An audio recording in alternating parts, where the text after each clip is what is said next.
दोस्तों नमस्कार। राहुल गांधी रोज एक नया राजनीतिक प्रतिमान गढ़ रहे हैं। आज महाराष्ट्र में थे, सांगली में एक बड़ी जनसभा को संबोधित कर रहे थे। खड़गे जी भी मौजूद थे। एक वयोवृद्ध नेता, कर्नाटक के दलित समाज से आने वाले खड़गे साहब के कुर्ते पर कुछ गिर जाता है और राहुल गांधी उसे पानी से साफ करते हैं। वो राहुल गांधी जिनके बारे में शहजादा कहा जाता है, जिनको एलीट कहा जाता है, जिन्हें यह माना जाता है कि वो अपने पार्टी के नेताओं का सम्मान नहीं करते, लेकिन अपने राष्ट्रीय अध्यक्ष को कई बार वो पानी पिलाते हुए, बोतल खोलते हुए दिखाई पड़े, तो आज उन्होंने उनके कुर्ते से गंदगी भी साफ की। ये बड़प्पन है किसी भी नेता का। राहुल गांधी जिस तरह से आज देश की राजनीति को बदल रहे हैं, वो अपने आप में ही एक प्रतिमान है। रोजाना एक नया टास्क वो नरेंद्र मोदी के लिए तैयार करते हैं, लेकिन मोदी जी हैं कि इस समय भागे हुए हैं। वो नरेंद्र मोदी जो सिर्फ सत्ता और चुनाव की राजनीति करते हैं, लेकिन इन दिनों वो गायब हैं। और राहुल गांधी हैं कि कल जम्मू कश्मीर में होते हैं, परसों हरियाणा में होते हैं, आज महाराष्ट्र में होते हैं। कभी किसानों से मुलाकात, कभी कारीगर से मुलाकात, तो कभी कुलियों से, तो कभी रेलवे ट्रैक पर, कभी डीटी से बस के भीतर, तो कभी राहुल गांधी उस सब्जी विक्रेता से बात करते हैं। इस तरह से राजनीति का एक नया ककहरा जोड़ दिया है, एक नया ककहरा पैदा कर रहे हैं राहुल गांधी। और ये वो राजनीति है जिसमें ब्रांड की राजनीति पूरी तरीके से ध्वस्त हो चुकी है। राहुल गांधी जो नई राजनीति को पैदा कर रहे हैं, जिस नए राजनीतिक रास्ते का निर्माण कर रहे हैं, उस पर सारा जो ब्रांड का कल्चर है वो ध्वस्त हो जाता है। नरेंद्र मोदी इस वक्त राजनीति में क्या अप्रासंगिक हो गए हैं? अब उनकी हिम्मत वो नहीं बची है। राहुल गांधी लगातार उन पर हमलावर हैं और जिस तरह से सवाल पूछ रहे हैं, उनका जवाब देना नरेंद्र मोदी के लिए संभव नहीं है, मुश्किल है। आज सांगली में जिस जनसभा को संबोधित किया राहुल गांधी ने, मैं थोड़ा सा उसका ब्यौरा आपके सामने रखता हूं और खड़गे जी ने क्या बोला, और उसके बाद फिर राहुल गांधी की राजनीति का ये जो नया ककहरा है उस पर बात करेंगे। सांगली में आज सबसे पहले राहुल गांधी ने नरेंद्र मोदी के सामने वो सवाल खड़ा किया कि आपने सिंधुदुर्ग में जो माफी मांगी मोदी जी, वो माफी किसके लिए मांगी, क्यों मांगी? और उस माफीनामे को भी अगर आप याद करें, नरेंद्र मोदी ने जिस स्टाइल में बोला था कि शिवाजी महाराज तो मेरे आराध्य देव हैं और मैं माफी मांगना चाहता हूं, मैं माफी मांगता हूं। राहुल गांधी ने पूछा किससे माफी मांग रहे हैं मोदी जी, और कुछ तो गलत किया है जिस वजह से आप माफी मांग रहे हैं। राहुल गांधी अपनी तरफ से 3 कारण देते हैं कि क्या आप इसलिए माफी मांग रहे हैं क्योंकि आपकी पार्टी की सरकार ने, महायुति की सरकार ने वहां पर एक अनट्रेंड, अकुशल और जिसमें मेरिट नहीं है ऐसे आरएसएस के व्यक्ति को ठेका दे दिया। आज पकड़ गया वो एक ऐसे आदमी को ठेका, माने वहां बंदर बांट चल रहा है, वहां तो सारा कुछ, और ये पूरे देश में हो रहा है। तो आपने एक ऐसे व्यक्ति को जिसमें मेरिट नहीं है, उसकी मेरिट सिर्फ ये है कि वो आरएसएस को बिलोंग करता है, उसको आपने ठेका दे दिया। या दूसरा कारण ये है मोदी जी कि उसमें भ्रष्टाचार हुआ है। क्या भ्रष्टाचार की वजह से सिंधुदुर्ग में शिवाजी महाराज की मूर्ति टूटी है? या फिर तीसरा जो कारण है कि क्या आप शिवाजी महाराज से माफी मांग रहे हैं? जरा स्पष्ट तो कर दीजिए। मोदी जी हमेशा गोलमोल करते हैं, लेकिन राहुल गांधी ने जो सवाल पूछे हैं वो बेहद महत्वपूर्ण सवाल। आरएसएस को भी नहीं छोड़ा। राहुल गांधी ने कहा कि आरएसएस आज मेरे वजह से, मेरे आंदोलन के वजह से, मेरी डिमांड के वजह से जाति जनगणना करने के लिए तैयार हुए हैं। और उसके बाद कांग्रेस पार्टी पर बात करते उन्होंने कहा कि महाराष्ट्र और कर्नाटक इन दो राज्यों में बहुत अच्छा लगता है। खड़गे जी की तरफ इशारा उन्होंने किया कि आप कर्नाटक जाते हैं तब भी आप मुस्कुराते हैं, महाराष्ट्र में होते हैं तब भी आप मुस्कुराते हैं, और यहां की जो राजनीति है उसमें कांग्रेस का डीएनए मौजूद है, आज भी मौजूद है। और ये वो महाराष्ट्र है जिसने बीजेपी को शिकस्त दी इस लोकसभा चुनाव में। उत्तर प्रदेश और महाराष्ट्र, ये दो जो सबसे बड़े राज्य हैं इस देश के, दोनों ही राज्यों में भारतीय जनता पार्टी की दुर्गति हुई। जो सपना देखा था वो सपना पूरा नहीं हुआ, लिहाजा नरेंद्र मोदी को अब बैसाखियों के सहारे सरकार चलानी पड़ रही है। तो राहुल गांधी जो इस समय राजनीति को बदलने के लिए पूरा एक नैरेटिव तैयार कर रहे हैं, जिस तरह से देश के लोगों का मिजाज उन्होंने बदल दिया कि अब न तो सामंती सोच काम करेगी, न कारपोरेट पूरा जो ब्रांडिंग है वो काम करेगी, बल्कि काम नेता करेंगे। जो जनता के बीच में जाएगा वो जनता का नेता होगा। जो डीटीसी बस में सफर करके वहां कंडक्टर और ड्राइवर के दुख और तकलीफों को समझेगा, उसे लोग चाहेंगे। जो लोग ट्रैक पर खड़े होंगे और उनके दुख दर्द समझेंगे, वही इस देश में राजनीति के रूप में सक्रिय और प्रासंगिक हो सकते हैं। मोदी जी की तरह दिन में 3 बार ड्रेस बदल करके राजनीति नहीं की जा सकती। धन्ना सेठों के लिए राजनीति नहीं की जा सकती। राजनीति लोगों के लिए, देश के लोगों के, गरीबों, किसानों, मजदूरों, दलितों, पिछड़ों, आदिवासियों के लिए राजनीति होनी चाहिए। वो राजनीति के नए प्रतिमान राहुल गांधी कर रहे हैं। अब थोड़ा जरा इस पर भी आते हैं कि खड़गे साहब भी मौजूद थे उस सभा में, और खड़गे साहब ने राहुल गांधी के जवान में अपनी भाषा का इस्तेमाल करते हुए उसी तरह से आरएसएस पर जमकर प्रहार किया, बीजेपी पर, वही भाषा। और खड़गे साहब तो जिस जमीन से आते हैं, जिस बैकग्राउंड से आते हैं, जिस वैचारिकी के साथ आते हैं, आरएसएस का भी गढ़ है महाराष्ट्र, तो अंबेडकर का वैचारिकी का पूरा वो भी गढ़ है। और सिर्फ उतना ही नहीं, राहुल गांधी ने और मल्लिकार्जुन खड़गे ने महाराष्ट्र के सामाजिक न्याय की राजनीति और उसके पहले सामाजिक न्याय के चिंतकों को याद किया। खड़गे साहब ने आरएसएस और बीजेपी पर हमला करते हुए कहा कि ये जो बाबा साहब का संविधान है, उस संविधान को आरएसएस खत्म करना चाहती है। मनुस्मृति के आधार पर वो संविधान लागू करना चाहती है, जाति जनगणना नहीं कराना चाहती। लेकिन आज आरएसएस को झुकना पड़ा। आज आरएसएस नतमस्तक है कांग्रेस पार्टी के सामने, और कांग्रेस का डीएनए, स्वाधीनता आंदोलन का डीएनए, संविधान का डीएनए, राहुल गांधी ने जिस तरह की राजनीति की है भारत जोड़ो यात्रा से और अब तक, उसमें 2-3 प्रमुख बातें हैं। सामाजिक न्याय और भारत का संविधान। भारत के संविधान में जिस सामाजिक न्याय की बात होती है, सामाजिक न्याय केंद्रीय तत्व है, उसके प्रस्तावना का मूल बिंदु है। और उस सामाजिक न्याय, ग्रेनविल ऑस्टिन जो भारत के संविधान के विषय में लंबी रिसर्च करता है, उसने भी लिखा है कि भारत के संविधान का मूल जो तत्व है, जो उसका केंद्रीय तत्व है, वो सोशल जस्टिस है। आज राहुल गांधी ने सामाजिक न्याय और संविधान के सवाल को, संविधान की सुरक्षा को देश की राजनीति के केंद्र में खड़ा कर दिया है।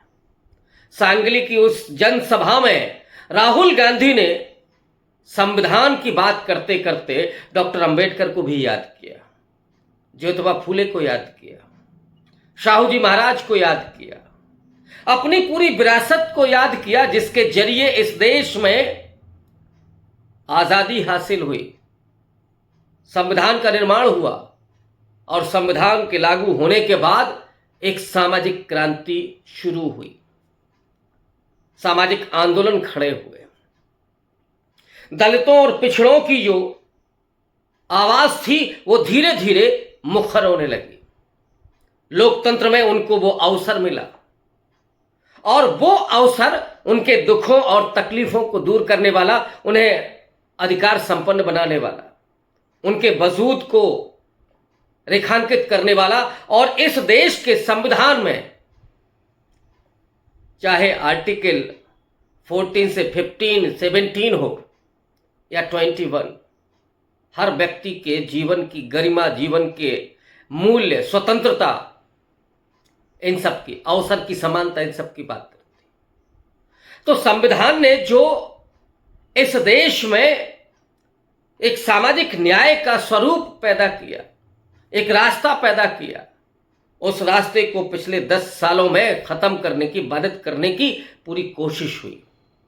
नरेंद्र मोदी ने डंके की चोट पर संविधान को खत्म करने की साजिश की। मैं साजिश ही कह रहा हूं, बहुत होशो हवास में कह रहा हूं। उनके दर्जनों भर से ज्यादा नेताओं ने 400 पार और संविधान को बदलने की बात की, लेकिन मोदी जी ने एक बार भी उसे खारिज नहीं किया। लेकिन इस देश के लोगों ने उस पूरी राजनीति को ही खारिज कर दिया। वो राहुल गांधी जो संविधान को हाथ में लेकर के लोगों के बीच में निकले, वो लोग उनके साथ हो गए। संविधान बने हुए 75 साल हो गए, लेकिन संविधान को लोगों तक, आम लोगों तक राहुल गांधी ने इस वक्त पहुंचाया, संविधान की ताकत का एहसास कराया और ये वादा किया कि संविधान की रक्षा तो होगी ही, सामाजिक न्याय होकर के रहेगा, कास्ट सेंसस होकर के रहेगा।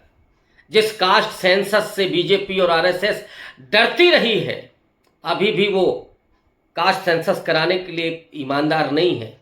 भले ही आरएसएस कहे कि नहीं हम समर्थन करते हैं, लेकिन सच्चाई ये है कि जाति की जनगणना होने से बीजेपी और आरएसएस की पूरी राजनीति ध्वस्त हो जाएगी। जो आरएसएस केवल हिंदुत्व की राजनीति करता है, जो बीजेपी केवल मुसलमानों के खिलाफ सांप्रदायिक नफरत पैदा करके, ध्रुवीकरण करके राजनीति करता है, उस बीजेपी और आरएसएस के लिए सामाजिक न्याय और जाति की राजनीति के आगे घुटने ही टेकने पड़ेंगे। और जिस तरह से इस देश की राजनीति को बुना गया इन 10 साल में, मजलूमों के सवाल गायब कर दिए गए, गरीबों के सवाल गायब कर दिए गए, लगातार अंबानी और अडानी की संपत्ति बढ़ती गई और देश में गरीबों और भूखमरों की तादाद भी बढ़ती गई। ये कौन से नए भारत का निर्माण हो रहा था?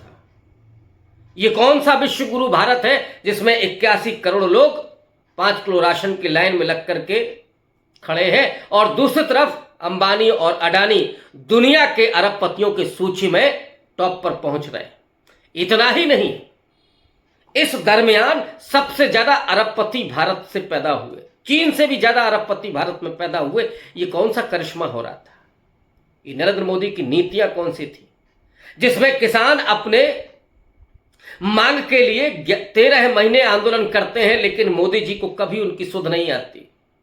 वो मणिपुर की महिलाएं जिनके साथ रेप किए गए, मणिपुर नरेंद्र मोदी कभी नहीं जाते। दलित जिनके मुंह पर कभी पेशाब की जाती है, कभी उनकी हत्या की जाती है, कभी उनके महिलाओं से बलात्कार होते हैं, लेकिन मोदी जी को कभी चिंता नहीं है। मोदी जी चुनाव में जिस तरीके से हिंदू मुसलमान की बात करते हैं, मछली मटन की बात करते हैं और फिर अचानक ये कहते हैं कि मैं अगर हिंदू मुसलमान करूं तो मेरा सार्वजनिक जीवन नहीं होगा। कई बार जिस तरह की बात करते हैं मोदी जी, लगता है कि वो अपने आप को भगवान की श्रेणी में रख रहे हैं। एक बार तो पत्रकार से उन्होंने सीधे तौर पर कह दिया कि मुझे लगता है कि मैं नॉन बायोलॉजिकल नहीं। वो नरेंद्र मोदी आज चुनाव की राजनीति से कहीं अलग दिखाई पड़ रहे हैं। ऐसा पहले कभी नहीं हुआ। नरेंद्र मोदी केवल सत्ता परक राजनीति करते हैं, कभी देश को बनाने का कोई स्वप्न नहीं, कोई विजन नहीं, और इसीलिए ये असमानता की खाई बढ़ती चली गई। देश में किस कदर भ्रष्टाचार व्याप्त है, क्या ये मोदी जी नहीं जानते? लेकिन इस तरह से विरोधियों को डरा करके रखा गया है। उन पत्रकारों को जिन्होंने कभी सवाल खड़े किए, उनको जेल में ठूंस दिया गया। उन छात्रों को देशद्रोही बता दिया गया जो नरेंद्र मोदी से सवाल पूछते, बीजेपी की राजनीति को कटघरे में खड़ा करते, चाहे वो जेएनयू हो या जामिया हो। दिल्ली विश्वविद्यालय हो या कोई और दीगर विश्वविद्यालय, हैदराबाद विश्वविद्यालय। लेकिन इस देश की राजनीति को बदलने की जो शुरुआत मैं समझता हूं कि इस बीच में हुई, वो राहुल गांधी की भारत जोड़ो यात्रा से हुई। जब देश निराश होने लगा था, जब लोगों को यह लगने लगा था, और अमित शाह तो डंके की चोट पर कह रहे थे कि अगले 50 साल तक हम राजनीति करेंगे, हम सत्ता में रहेंगे, लोगों ने शायद नियति मान लिया था। लेकिन राहुल गांधी पैदल भारत जोड़ो यात्रा पर निकल पड़ते हैं, कन्याकुमारी से लेकर के कश्मीर तक की यात्रा, जिसमें लोगों के भीतर वो चेतना और भावना पैदा होती है कि नहीं, राजनीति को बदला भी जा सकता है, इस सत्ता को उखाड़कर फेंका भी जा सकता है। राहुल गांधी उम्मीदों की एक नई तस्वीर बनकर के सामने आ रहे थे, एक नए आइकॉन बनकर के सामने आ रहे थे। और वो राहुल गांधी जितनी तेजी से आगे बढ़ते हैं, राहुल गांधी ने अपना घर छुड़वा दिया, सदस्यता संसद की खत्म कर दी गई। लेकिन राहुल गांधी पर जितना हमला किया इस सरकार ने, इस पार्टी ने, आरएसएस ने, राहुल गांधी उतने ही मजबूत होते चले गए। और आज वो राहुल गांधी जिन्हें नहीं लौटना 10 जनपद, जिन्हें नहीं जाना अपने उस सरकारी मकान में, नहीं चाहिए। राहुल गांधी ने कहा था कि इस देश के करोड़ों लोगों का घर ही मेरा घर है। और जब कोई राजनेता इस तरह से निकल पड़ता है, जब इस बात को महसूस कर लेता है, तो फिर राजनीति के प्रतिमान बदल जाते हैं, राजनीति के मूल्य बदल जाते हैं, राजनीति की संस्कृति बदल जाती है। इस संस्कृति को बदलने में राहुल गांधी की जो बड़ी भूमिका है, आने वाले वक्त में एक नए भारत का निर्माण करेगी। मैं मानता हूं कि अब जिस भारत का निर्माण होगा, मोदी जी के पास तो कोई विजन नहीं था, विजन राहुल गांधी के पास है। वो राहुल गांधी जो अब ये मानते हैं कि सिर्फ पूंजीवाद से देश नहीं चलेगा, समाजवाद से भी चलेगा। वो राहुल गांधी जो ये मानते हैं कि गरीबों के बच्चों को सरकारी स्कूल, सरकारी शिक्षा, उनके लिए वजीफे, उनके लिए और संसाधन चाहिए। जो पीछे छूट गए हैं, जिनके पास वो साधन नहीं है, साधनों का बंटवारा होना चाहिए। इसीलिए जाति जनगणना जरूरी है, आरक्षण का दायरा बढ़ना चाहिए। लेकिन किसी को यह नहीं लगना चाहिए कि उनके हक और अधिकार छीने जा रहे हैं। ये आश्वस्ति भी राहुल गांधी बार बार दे रहे हैं। और इसलिए मैं कह रहा हूं कि राहुल गांधी एक नई राजनीति को गढ़ रहे हैं। वो राजनीति जो इस देश को उस रास्ते पर लेकर के जाने वाली है, जो सपना कभी नेहरू, गांधी, अंबेडकर ने देखा था, एक नौजवान भगत सिंह ने देखा था कि इस देश के गरीबों, दलितों, मजदूरों, कमजोरों, पिछड़ों और आदिवासियों को मुख्यधारा में शामिल किया जाए। वो सिर्फ रामचेत की तरह जूते नहीं बनाएंगे, वो मशीन लगा करके जूतों का बड़ा व्यापार करेंगे। उनका बेटा पढ़ लिख करके आईएएस बनने का ख्वाब देखेगा, इंजीनियर बनेगा, डॉक्टर बनने का ख्वाब देखेगा। ये देश के कल्चर में पैदा करना, ये राजनीति के भीतर पैदा करना, ये असली नायक का काम होता है। और इसीलिए बहुत सारे लोग राहुल गांधी को जननायक के तौर पर भी देख रहे हैं। आज के लिए बस इतना ही। बहुत शुक्रिया।